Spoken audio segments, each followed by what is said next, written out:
시청자 여러분 안녕하십니까? BOA 모닝 뉴스입니다. 북한이 일주일 만에 또다시 단거리 발사체를 발사했습니다. 김정은 위원장이 문재인 대통령에게 이른바 코로나 위로 서한을 보낸 지 닷새 만인데 한국 정부에 대한 양면 전술이라는 분석이 나옵니다. 서울에서 한상미 기자가 보도합니다. 북한이 9일 오전 7시 36분쯤 함경남도 선덕 일대에서 동해상으로 여러 종류의 단거리 발사체를 발사했다고 한국합동참모본부가 밝혔습니다. 이번 발사체는 초대형 방사포와 300mm 신형 방사포, 240mm 방사포 등을 섞어 발사한 것으로 발사체 3발 중 첫 발과 두 번째 발사 간격은 20초, 두 번째와 세 번째 발사 간격은 1분 이상으로 탐지됐는데 3발 모두 초대형 방사포로 추정됐습니다. 합참은 이 중 3발은 최대 비행거리 200km, 고도 50km로 탐지돼 미한 정보당국이 정밀 분석 중이라고 전했습니다. 북한의 이번 발사는 올해 들어 두 번째로 지난 2일 초대형 방사포 2발을 발사한 지 일주일 만입니다. 한국 청와대는 9일 오전 긴급 관계부처 장관회의를 열고 계속되는 북한의 대규모 합동 타격 훈련은 한반도 평화 정착 노력에 도움이 되지 않는다고 밝혔습니다. 다만 지난 2일과 달리 강한 우려나 중단 촉구 등의 언급은 없었습니다. 북한은 당시 청와대의 강한 우려 등의 표현에 원색적인 비난을 퍼부었습니다.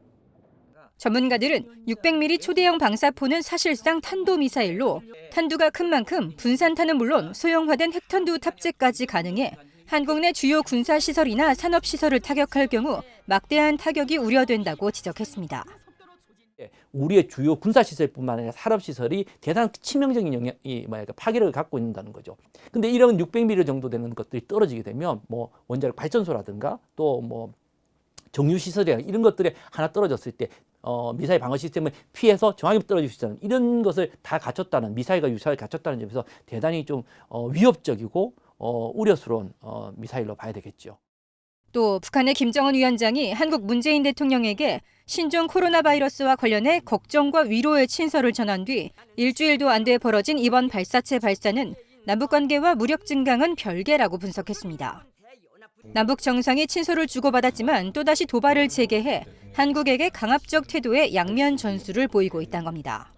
북한이 지금 여태까지 시험한 이 무기 체계는 사실 미국을 겨냥한 것이 아니라 한국을 겨냥한 것이고 말씀드린 것처럼 그만큼 우리가 막기가 힘든 우리로서는 굉장히 위협이 되는 건데 북한은 우리한테 위협을 가하면서 또 다른 쪽에서는 대화의 그런 약간의 우호적인 그런 모습을 보이는 이른바 양면으로 지금 한국을 다루고 있다.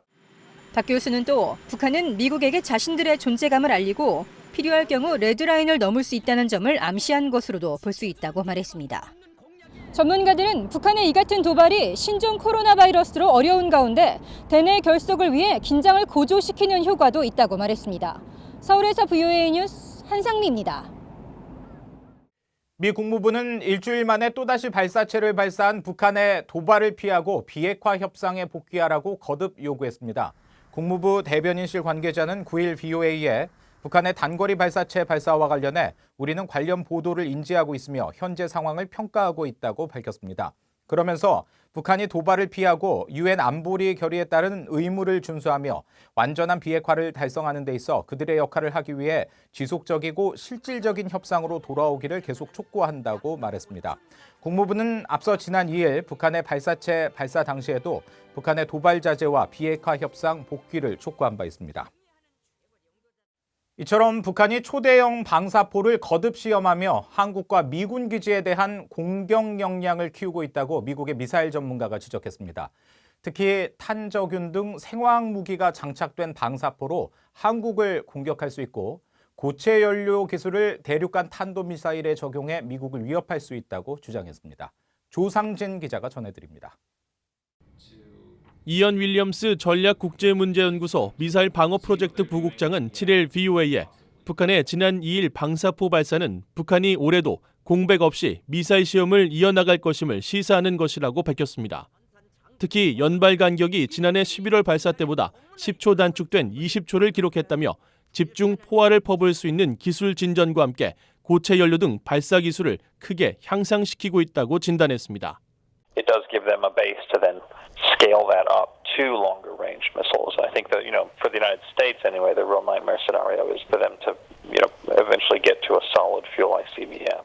윌리엄스 부국장은 또 북한이 초대형 방사포에 생화학 무기를 탑재할 경우 한국의 주요 도시와 주한 미군 기지 등에 큰 피해를 입힐 수 있다며 이 경우 방사포에 굳이 핵무기를 탑재하지 않아도 충분한 위협이 될 것이라고 우려했습니다. One of the real nightmare scenarios that the Pentagon has considered is if North Korea were to use anthrax to target places like Busan and the ports right there, the places where U.S. forces would be needing to use to reinforce the peninsula. That was just like an envelope of that stuff. And they shut down that building for months, right, cleaning it.